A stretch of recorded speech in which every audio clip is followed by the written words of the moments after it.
Chers amis, bonsoir et Shabbat Tov. Nous allons commencer, Bezat Hashem, aujourd'hui, une série de cours sur Hanouka. Tout d'abord, nous allons voir aujourd'hui les éléments historiques.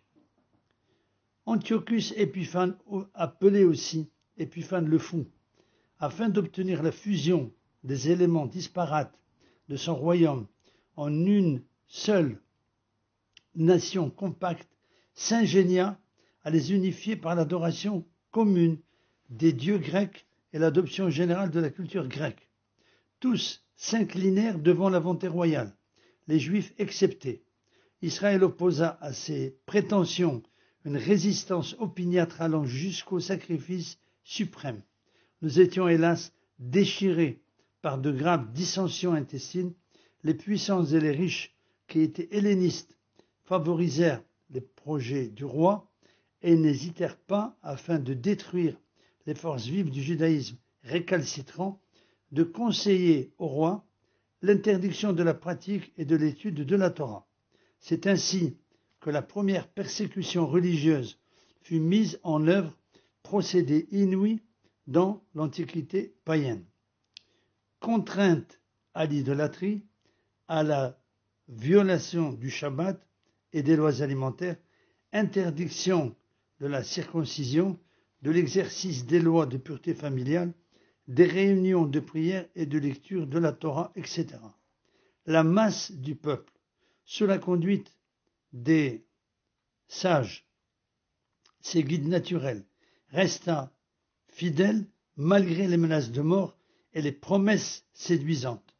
Finalement, la famille des Asmonéens, sous la direction de son chef, le vieux grand prêtre Mattathias, groupa autour d'elle un nombre restreint de fidèles résolus à mourir plutôt que de trahir Dieu et sa loi. Se retirant dans les montagnes de Judée, menant une vie de privation, ils harcelèrent les troupes royales par des guérillas, firent des incursions soudaines dans les villes et villages, ils convoquèrent les fidèles à des réunions de prière et de lecture publique de la Torah, et à défaut d'exemplaires de Sefer Torah que l'ennemi avait lacérés et mis en pièces, il se suffisait de lecture de passages de prophètes. C'est d'ailleurs là l'origine de l'Haftara.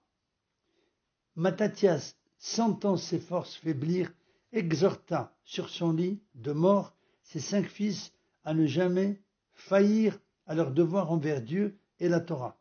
Installa son fils Judas, chef militaire, et son fils Simon, chef des conseils.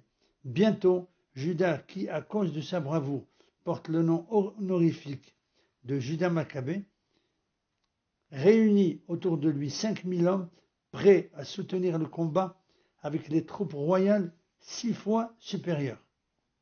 Dieu accorda la victoire à ses héros et l'année suivante, malgré la supériorité de l'ennemi en armes et en nombre, une seconde victoire plus décisive encore qui leur permit de forcer l'entrée de Jérusalem, de purifier le Saint-Temple et son autel des immondices du culte païen, d'y restaurer le culte de Dieu un et d'y allumer les lumières éternelles du candélabre à 7 branches.